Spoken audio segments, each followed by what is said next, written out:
Welcome back to the West London Witch. This episode includes a story of suicide and may not be suitable for everyone. Listener discretion is strongly advised. Max hated doctors' offices. The smell of antiseptic, the buzz of the fluorescent lights, the hushed quiet that always felt foreboding, like terrible news could be delivered at any moment. As he sat, wringing his sticky hands, he could feel a smattering of sweat gluing his shirt to his back.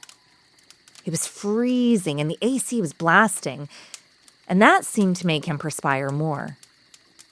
Max wasn't ill. He wished that he was, because he was waiting for news regarding his son. And that was true torture.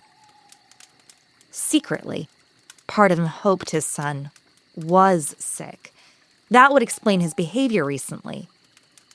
But the prospect of a psychiatric diagnosis was absolutely terrifying.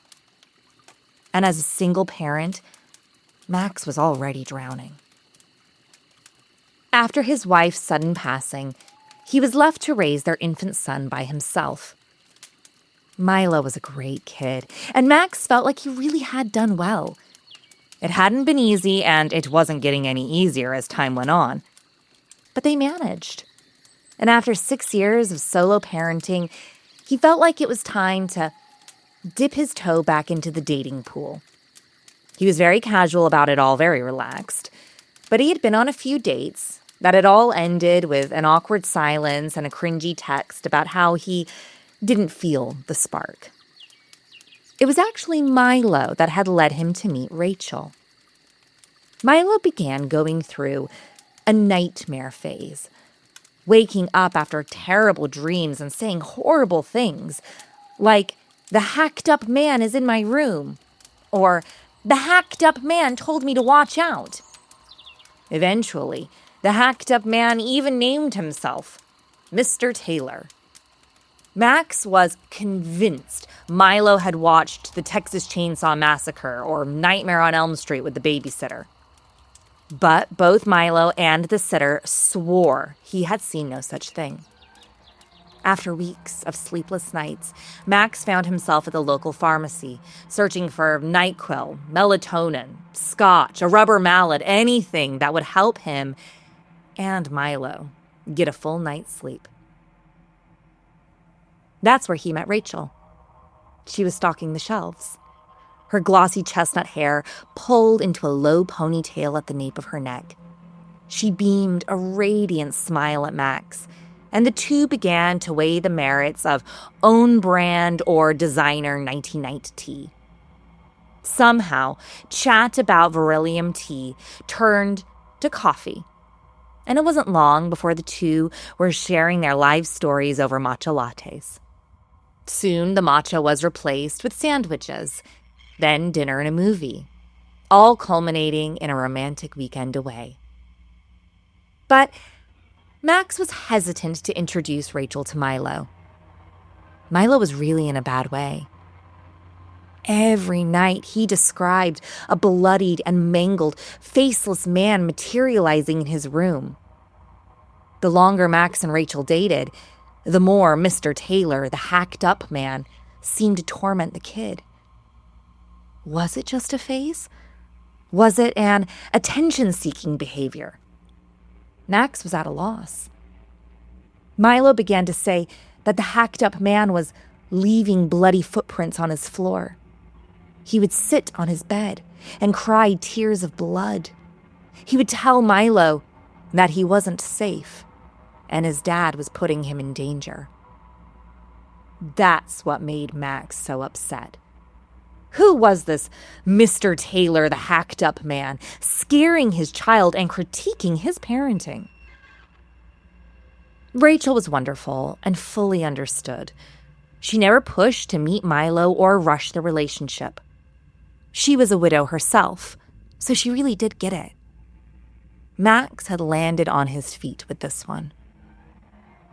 But the incident that had led Max and Milo to the child psychologist was a truly unsavory event that took place a few nights prior. Max woke in the middle of the night to a blood-curdling scream. He ran to his child's room and found his little boy curled up in the corner of the bedroom. He was sheet white and soaked in tears, snot, and drool dripping from his open, screaming mouth. The sight was horrifying, and Max was deeply disturbed. But nothing could prepare him for the story Milo was about to share. After hours of tears and much consoling, Milo stated that the hacked-up man had come to him and said, "You want to see how I ended up this way?" Milo then described a scene straight out of Scream or Friday the 13th. According to the child, he had been transported to a bedroom not his own, and Mr. Taylor was laying on the bed sleeping. As the man lay unaware in the bed, a woman with dark hair entered the room with an axe and proceeded to chop Mr. Taylor to pieces. Those were Milo's words. But what had upset Max and precipitated the trip to the doctor was what Milo said next. "Daddy, Mr. Taylor said that you're next." Max was pulled from the ghastly memory by the doctor entering the room. She had the kind of blank face that doctors must practice. But after an hour with Milo, hopefully she had some answers. "Great kid," the doctor said, smiling warmly at a very, very stressed out Max. "Milo is a bright, creative, and energetic boy. He's showing all the signs of a normal, well-adapted 7-year-old. I understand you're worrying, and I will keep working with him. But I really do believe this is just an acute case of parasomnia. We'll get to the bottom of it, but it's likely just mild exhaustion creating a disjointed sleep schedule. We can fix this." None of this made sense to Max, and he was not fully convinced that his concerns were really being addressed. But the phrase, "we can fix this," did fill him with hope. "The first thing we've got to do is get both you and Milo a proper night's sleep. I'm going to prescribe you both a light sedative. After a few weeks of resetting your sleep schedule, you should see a marked improvement. I've actually already sent the prescription down to the pharmacy, but it's going to take a few hours to fill. Can you come back this evening?" My girlfriend actually works there. I can get her to collect it at the end of her shift." "Oh, your girlfriend? Who are you dating? I know everyone down at the pharmacy." Rachel," Max replied, head still spinning and not completely comfortable with the change of topic. "Oh, Rachel Taylor?" No, Rachel Evans," Max corrected. "Oh, yes, Rachel Evans, that's right. I forgot she went back to her maiden name. It's so good to hear that she's dating again, especially after that nasty business with her late husband. Horrible tragedy. It really is so sad that they never caught the killer."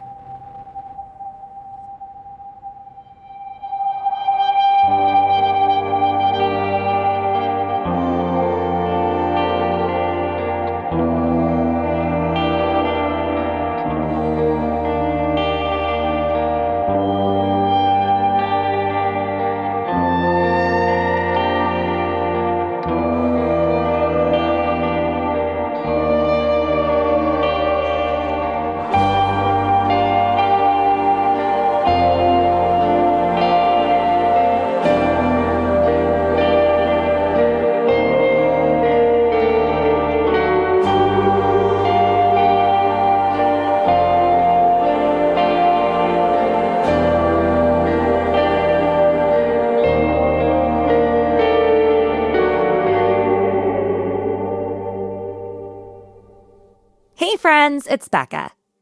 Today's episode is the penultimate chapter of Season 6 of The West London Witch. But that doesn't mean that there is not plenty of storytelling occurring over the summer break. While the main show goes on a mini hiatus, the chills and thrills will be alive and well on our Patreon. I am delighted to announce the return of our annual summer reading program. And if reading isn't your thing, don't worry, because I do all the hard work for you. This summer, we will be reading the highly contentious and hotly debated In a Dark Place, the 1992 story of the Snedeker family, more commonly known as the Haunting in Connecticut case.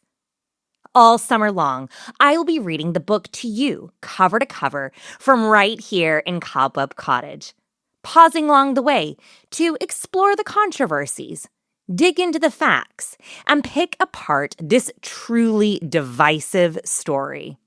So grab a festive drink, light a candle, and join us on patreon.com. I cannot wait to spend the summer with you.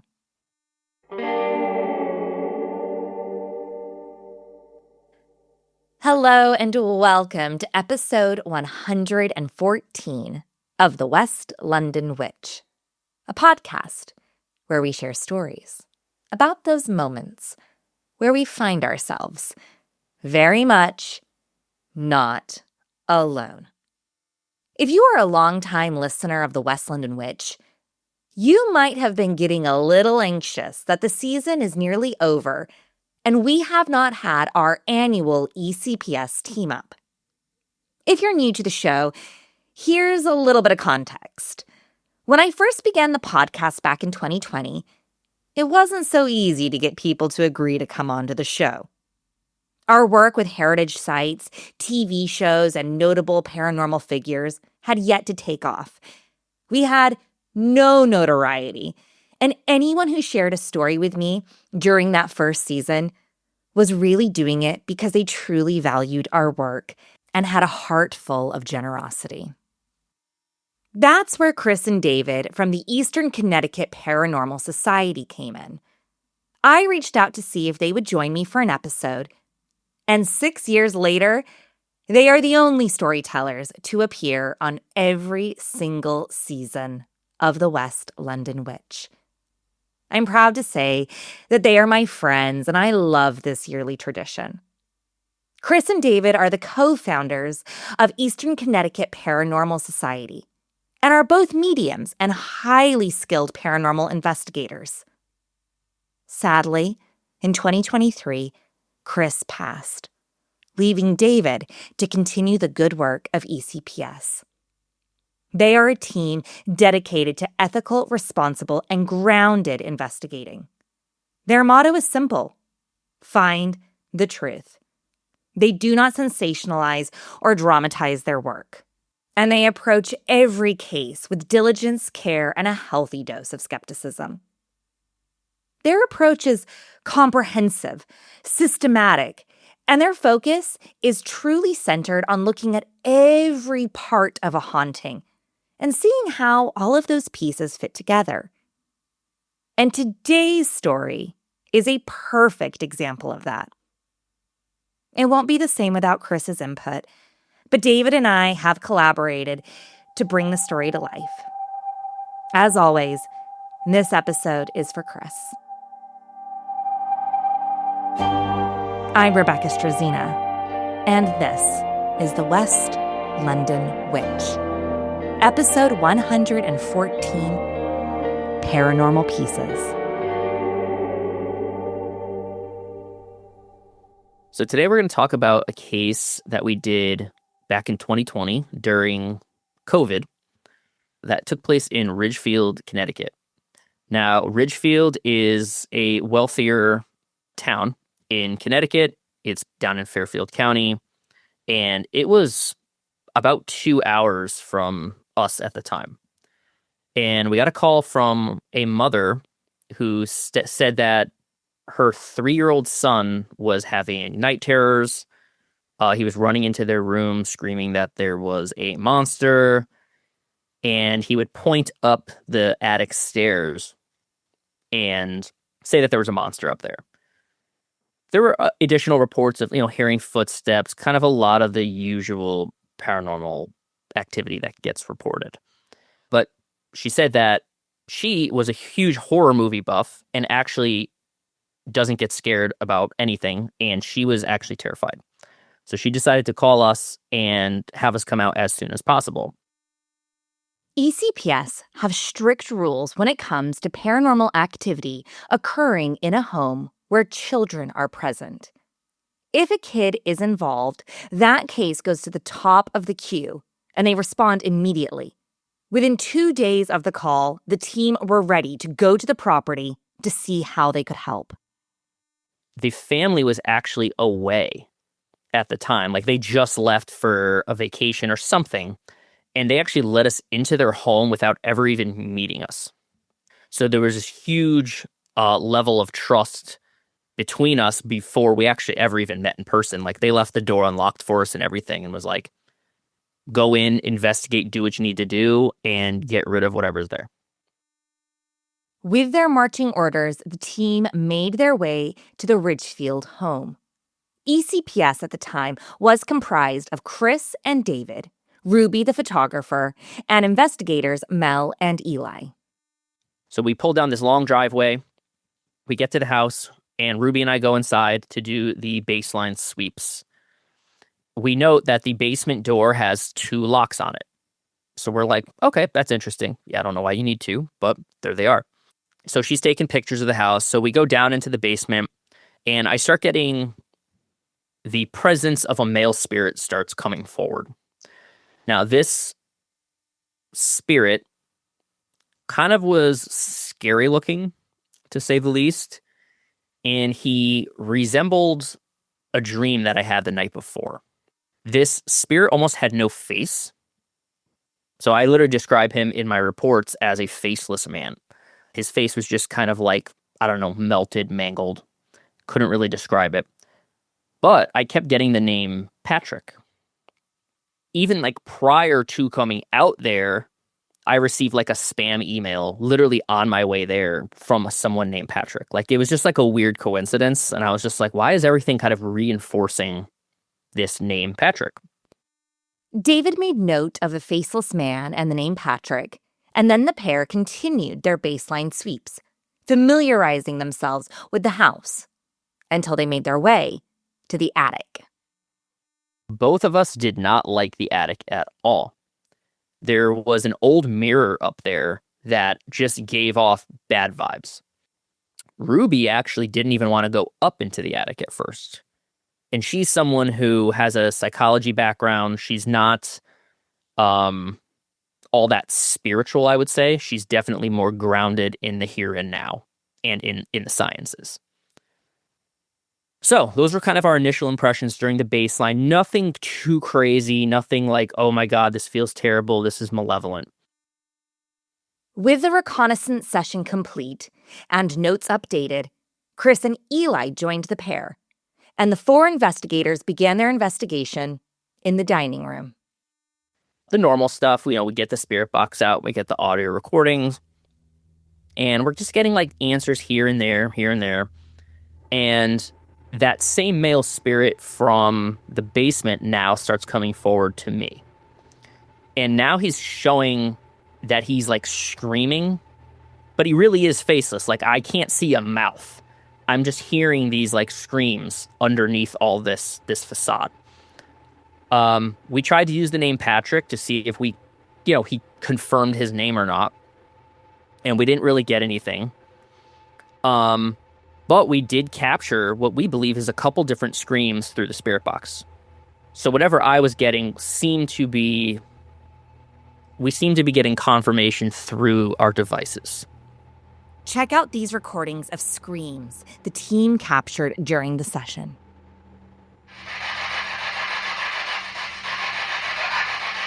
What was that? That was a scream.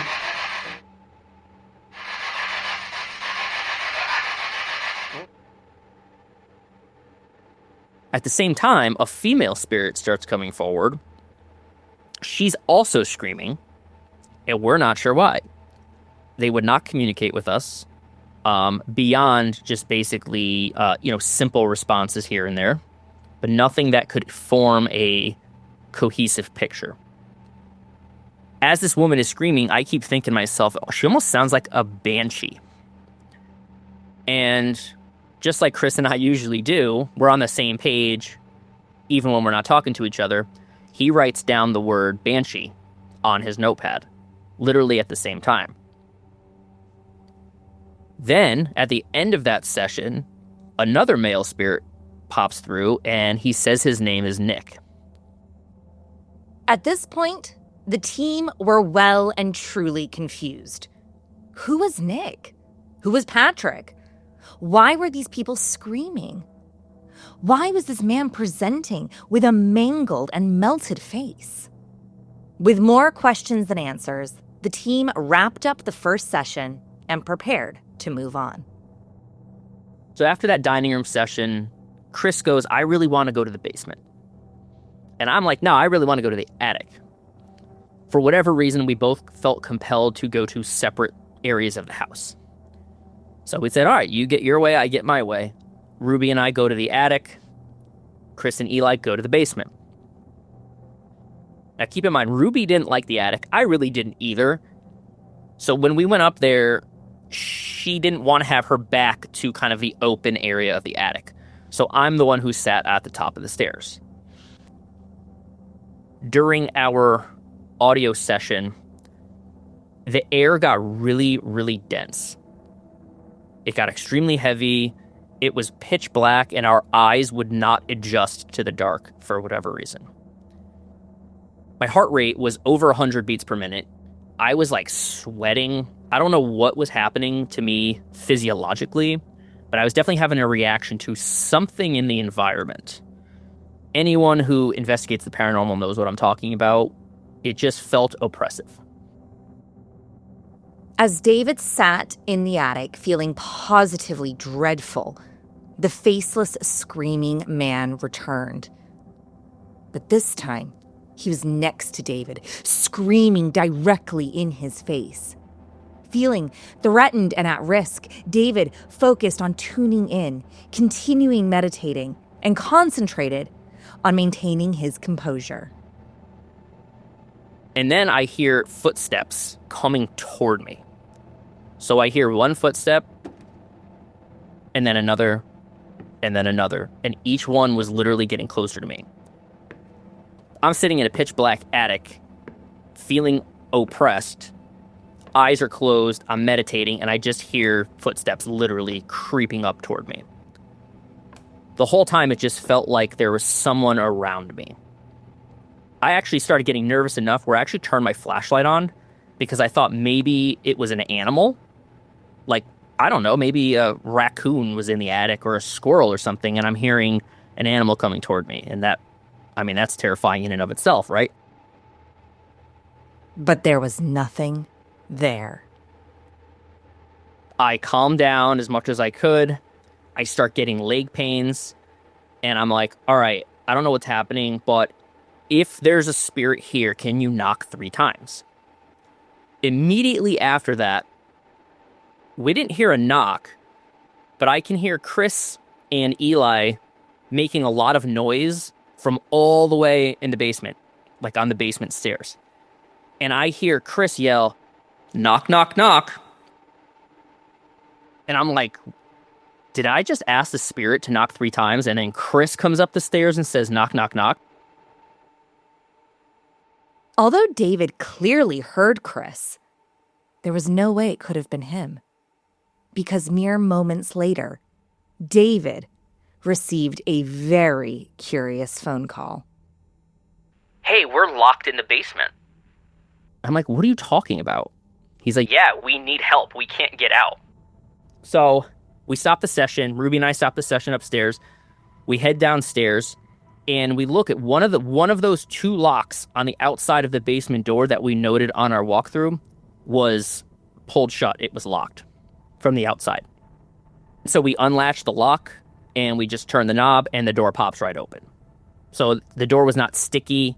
We asked the homeowners, there's no way for that door to lock itself. They've never had that issue before either. Eli and Chris swear that they double-checked that door and opened it and closed it multiple times before going down and when they were initially in the house, and they don't know how it locked.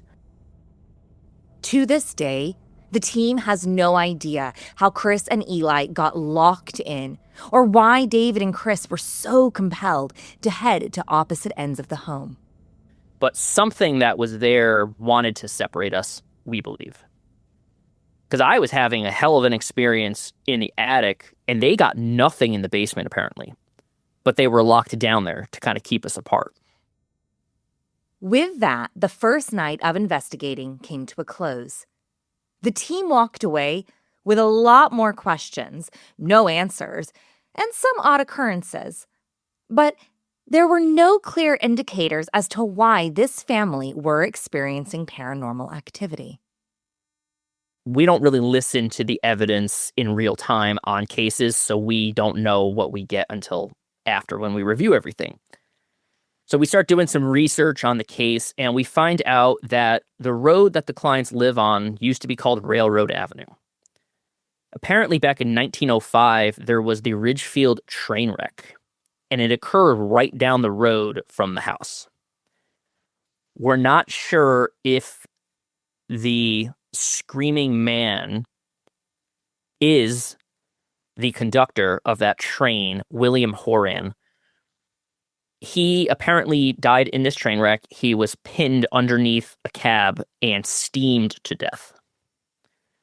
So a lot of the reports basically say that he was screaming in agony and there was nothing they could do because he was pinned. And the steam from the train kept basically just hitting him in the face. David still does not know who Patrick is. He wonders if maybe he was connected to the family's Irish heritage. He could have been a previous tenant of the home. Or perhaps he was just a roaming spirit and is not connected in any way. That was the first case out of 4 for Ridgefield. ECPS are an interesting and intriguing group because unlike most paranormal investigators, they return to locations over and over and over again. They don't leave until the work is done. So then we actually meet the clients before we go back for the second case, because as always, we have more questions than answers at this point. So this was a case where there were just a lot of the dynamics at play. For the second investigation, it was only Chris and I who returned to the house. So now we both know something's either going to go down or we're at least going to get more information. So it was just us, and we decided to start in the basement since that's where they got locked. So I was like, all right, well, let's start down there. Let's see what we get. Unlike the first case, now the basement felt very oppressive to me. Initially, I didn't have any problem down there. Now we're going to investigate it. It feels very heavy. I could almost feel these spirit box responses coming through every time we would ask a question. And just like with the attic on the previous case, my eyes would not adjust to the dark. I cannot explain to you how pitch black it was down there. So I would ask a question and I can feel like someone breathing down my neck. It felt like someone was, touching my hair or, and I'm like, yeah, there's cobwebs down there, but this is like every time I ask a question, I can feel like just something around me. This energy felt purposeful, targeted, and extremely oppressive. So I start picking up on just different spirits. I'm like, there's like a child here. And Chris is like, I agree. He thinks it's a little girl. And then he reports there's another old hag spirit. And we've had those spirits pop up on a few different cases. That's just what we call them. So he's like, yeah, she's like sweeping the floor down here. And she's kind of nasty. She's not necessarily like mean-spirited. She's just like a crotchety old woman. And he believes that she is one of the spirits who kind of interacts with the family. And as he's talking about this old woman, I feel a sharp, almost lacerating pain in my left lower back.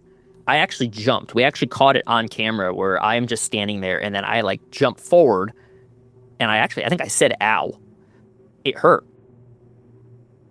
There was no rational explanation for the pain.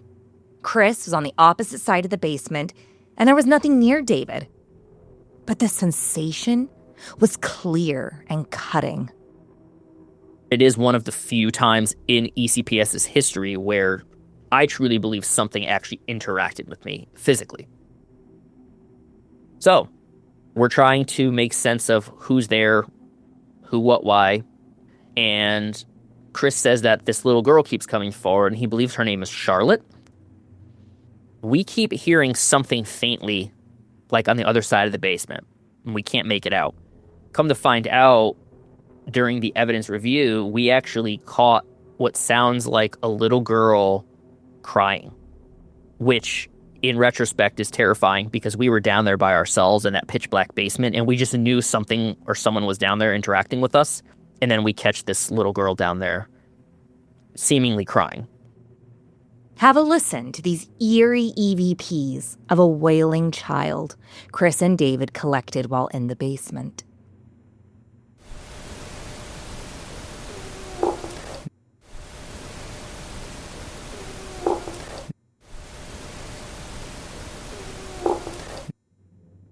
So overall, again, the basement brought more questions than answers. A lot of different spirits coming forward. No one really giving us a ton of evidence. That same male spirit, Nick, popped back up. The name Mark popped up, I believe.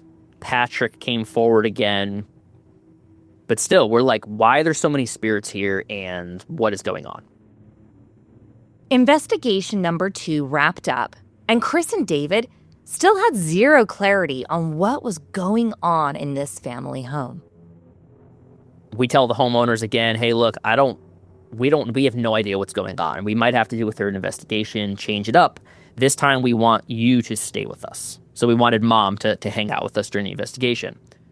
So part of our process is sometimes we'll investigate the house or the property so we can rule out whether it's an attachment to a person who lives there or not. So we investigated the house twice now, and we're like, let's add the homeowner back in and see if anything changes. So we told her we want you to stay with us. That day, when we did the third investigation, we noted that she was very anxious. She cleaned the whole house, which we usually tell people not to do because we don't want them stirring up dust or changing the environment. But she did. She was super nervous. We did a normal investigation. We start in the basement. We're getting nothing. We go to the attic. We get nothing. So the client is like, why is nothing happening? And we had to basically tell her, look, this is actually how it is in reality. We investigate over and over and over. Sometimes the spirits use their free will to interact with us, and sometimes they don't. So then we're in the dining room, and we start getting responses from a male spirit again. We look over, and the client is visibly being affected. And when we question her, she basically says that that's the voice of her brother, Nick. So he was a veteran, and he died, I believe, of an overdose. Now, there was a question whether he died from suicide or not. They didn't know. So this is something that really, really bothered her entire family, especially her, because they were close. Chris believes it was suicide. He said that Nick came forward to him, told him it was suicide, that he was there watching over the nephew. He was watching over everybody, the house, and he wanted the sister to know that everything was okay now. So he was essentially a spirit guide to her now, or a guardian angel, however you want to say it. And he was actually coming forward because he was trying to protect the family from a negative attachment that we believe the client had. At this juncture, Chris and David believed that the mother had a dark physical attachment that she had picked up somewhere, and her brother had come forth to protect her. But where had she picked up such a sinister energy? We finally got her to admit that she was trying to do some type of pagan witchcraft rituals in order, I don't know if it was to communicate with her brother or what it was, but she basically did do some rituals, and she was vulnerable at that time, emotionally, energetically, and she got something attached to her. So I think this is where a lot of the feeling of oppression was coming from, and possibly the attachment who locked Chris and Eli in the basement was trying to kind of confuse us and separate us a little bit. This was a new, complex element, and the team knew they needed to come back one last time to tie up all the loose spiritual ends. So she was struggling with her brother's death, and that opened her up to attachments. So we decided to come back for a fourth time. It was just going to be me, Chris, and we were going to bring Melissa, who was our investigator at the time, and our Reiki practitioner. We were going to come back to the house when it was just her, and we were going to give her a Reiki session while she was in the house with us present. So Melissa would do the session while Chris and I observed. Chris was tuning in to any spirits and to her aura. I was tuning in to any spirits and her chakras. The session went great. Everything Melissa said that she was feeling, giving the client the Reiki session, and then everything Chris and I were reporting, all aligned perfectly. And after that session, it's like something shifted. I think we brought a little bit of peace and maybe acceptance to the client for what was going on with her brother, why he was there, why her son was experiencing what he was experiencing, and then all kind of in relation to this negative attachment that she really needed to let go of. She needed to acknowledge it in order to let go of it. But yeah, the case was essentially resolved, and we didn't feel like we had to go back. We felt like they had it under control after that point. And, you know, I know she then would talk to her brother more so in a way that was a little bit healthier. This case had many moving parts, and lots of things were true all at the same time. Yes, there were spirits in the house.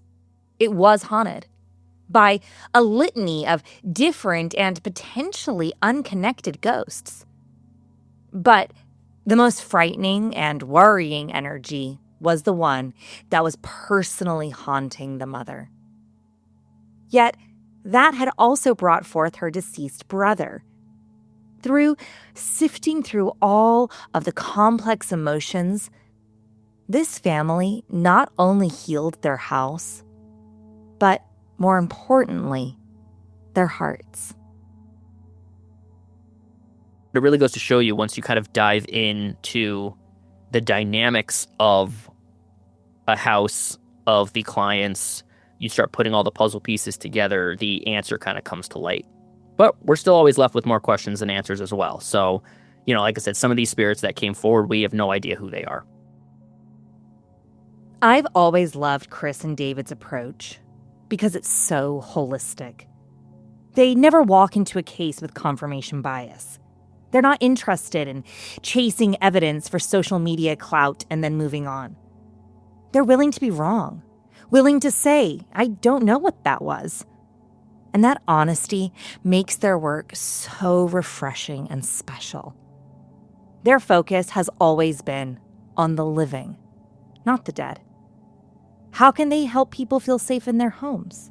How can they help them sleep well, feel comfortable, and regain control of their space? They empower their clients to take ownership of their homes, improve their well-being, strengthen their relationships, and ultimately, live happier, healthier lives. They don't focus on the ghosts. They focus on the people. And that is what has always set them apart. The time, the care, the dedication and compassion that they bring to every case creates these incredible stories with fascinating journeys. Because they took the time and the care to explore every corner of a case. And they don't leave until the homeowners feel comfortable, supported, and at peace. Every time David and I sit down to talk about one of these stories, we both feel the profound absence of Chris. This episode, just like all our ECPS episodes, is dedicated to Chris. His memory, his work, his legacy that he leaves behind. He remains at the heart of everything ECPS does, and I am so grateful that we are still able to share and celebrate his work here on the West London Witch. As always, a huge thank you to my friend David for continuing this beloved tradition. 6 years on, it's still one of my favorite parts of the show. And I can't wait to hear what story we bring to you in Season 7.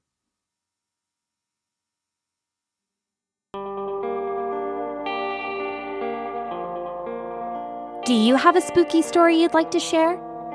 I'd love to hear it. Drop me an email at thewestlondonwitch@gmail.com or find us on Instagram and Facebook at The West London Witch. If you enjoyed today's episode, don't forget to subscribe, rate, and review. And come and follow us for additional content on Instagram and Facebook. Until next time, merry meet, merry part, and merry meet again.